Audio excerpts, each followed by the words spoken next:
Terima kasih Pak Ketua, Pak Jimli. Kami sebenarnya telah menyerahkan ada 7 jilid buku kepada Pak Presiden, mungkin sekitar 3.000 halaman ya.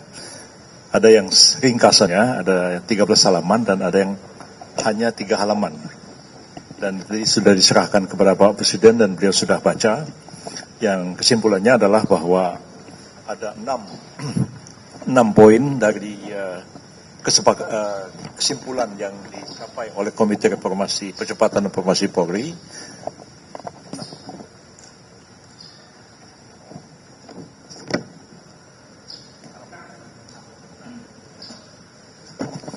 Jadi ada 6. Apakah perlu dibacakan atau bagaimana supaya wartawan bisa memahami?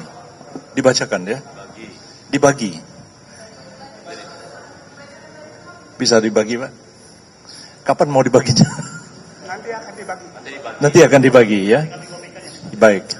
Jadi intinya memang tadi sudah sampaikan oleh Pak Ketua, Pak Jimli, bahwa kita sudah melaporkan hasil kerja dari Komite Percepatan Reformasi Polri kepada Pak Presiden, dan Pak Presiden menerima baik laporan hasil kerja dari komite, dan seluruh yang disampaikan itu telah disepakati oleh Bapak Presiden terhadap hal yang alternatif tadi, apakah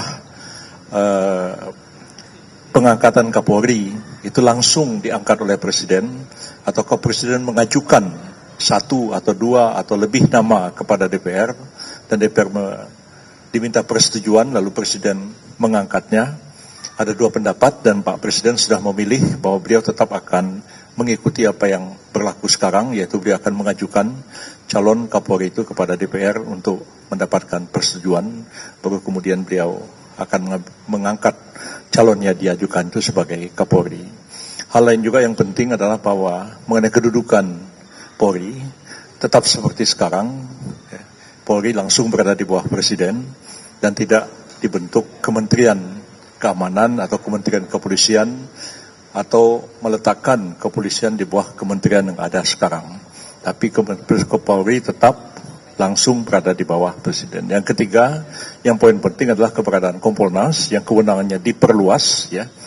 Dan keputusan-keputusan Kompolnas itu mengikat sehingga harus dilaksanakan oleh Kapolri. Dan mengenai Kompolnas ini karena diperluas, kewenangannya juga dipertegas, maka implikasinya adalah perubahan terhadap Undang-Undang Polri.